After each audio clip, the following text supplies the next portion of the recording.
ನೋಡಿ, ನಾವು ಇದೆಲ್ಲ ಬಹಿರಂಗವಾಗಿ ಮಾತಾಡೋದು ಸರಿಯಲ್ಲ. ಏನೇ ಇದ್ರೂ ನಮ್ಮ ಪಕ್ಷದ ವರಿಷ್ಠರ ಹತ್ರ ನಾವು ಏನೇನು ಸಮಸ್ಯೆಗಳಿದೆ ಹೇಳ್ಕೊಳ್ಬೇಕು. ನಾವು ಸಾರ್ವಜನಿಕವಾಗಿ ಚರ್ಚೆ ಮಾಡೋದರಲ್ಲಿ ಯಾವ ಅರ್ಥ ಇಲ್ಲ. ಯಾಕೆ ಈ ಎಲ್ಲ ವಿಷಯಗಳೇನಿದೆ ಅದು ಎಲ್ಲಿ ಯಾವ ಹಂತದಲ್ಲಿ ಮಾತಾಡ್ಬೇಕು ಅಲ್ಲಿ ಮಾತಾಡ್ಬೇಕು. ಅದರಿಂದ ನಮ್ಮ ಮುಖಂಡರು ಕೂಡ ಈಗಾಗಲೇ ಖರ್ಗೆ ಸಾಹೇಬರು ಹೇಳಿದ್ದಾರೆ, ಈ ತರ ಚರ್ಚೆಗಳು ಮಾಡಬೇಡಿ ಅಂತ. ಆದ್ರೂ ಈ ತರ ಚರ್ಚೆಗಳು ಆಗ್ತಾ ಇರುವಂತದ್ದು ಸರಿಯಲ್ಲ. ಇದೆಲ್ಲ ನಮ್ಮಲ್ಲಿ ಏನು ಅಂತ ಸಮಸ್ಯೆ ಏನಿಲ್ಲ, ಎಲ್ಲರೂ ನಾವು ಒಂದಾಗೆ ಇದ್ದೀವಿ. ಅದು ಕೆಲವು ಸಣ್ಣ ಪುಟ್ಟ ಒಂದು ಪ್ರತಿಷ್ಠೆಯ ವಿಚಾರಗಳಾಗಿದೆ ಹೊರತು ಬೇರೆ ಇನ್ನೇನೋ ದೊಡ್ಡ ಸಮಸ್ಯೆ ಏನಿಲ್ಲ.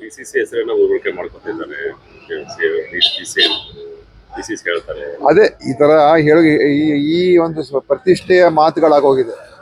ಅದಕ್ಕೆ ಎಲ್ಲೊಂದ್ ಕಡೆ ಕೂತ ಸರಿಪಡಿಸ್ಕೊಂಡ್ಬಿಟ್ರೆ ಒಳ್ಳೇದಂತ ನಂಗೆ ಅನ್ಸುತ್ತೆ. ಇಲ್ಲದೆ ಹೋದ್ರೆ ಇದೆಲ್ಲ ಸಾರ್ವಜನಿಕವಾಗಿ ಮಾತಾಡ್ಕೊಂಡು ಏನು ಆಗುವಂತದ್ದು ಏನಿಲ್ಲ. ಯಾರು ನೋಡಿ, ಇವೆಲ್ಲ ನಾವು ಚರ್ಚೆ ಈಗ CM ಅವ್ರು ಇದ್ದಾಗ CM ಅವ್ರನ್ನ ತೆಗಿಬೇಕು ಅಂತ ಯಾರು ಹೇಳ್ತಾ ಇದ್ದಾರೆ? ಯಾರು ಹೇಳ್ತಾ ಇಲ್ಲ. CM ಬದಲಾವಣೆ ಆಗ್ಬೇಕು ಅಂತ ಯಾರು ಹೇಳ್ತಾ ಇಲ್ಲ. ಸೊ ಅದ್ರ ಅವಶ್ಯಕತೆನೂ ಆ ಚರ್ಚೆನೇ ಆಗ್ಬಾರ್ದು.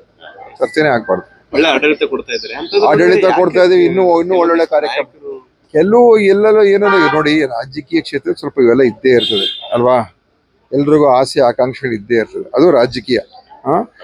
ಆದ್ರೆ ಎಲ್ಲ ಇತಿಮಿತಿಯಲ್ಲಿ ಇರ್ಬೇಕಷ್ಟೇ. ಎಲ್ಲಿ ಯಾವ ಚೌಕಟ್ಟಿನಲ್ಲಿ ಏನಂತ ಇಲ್ಲ ನನಗೆ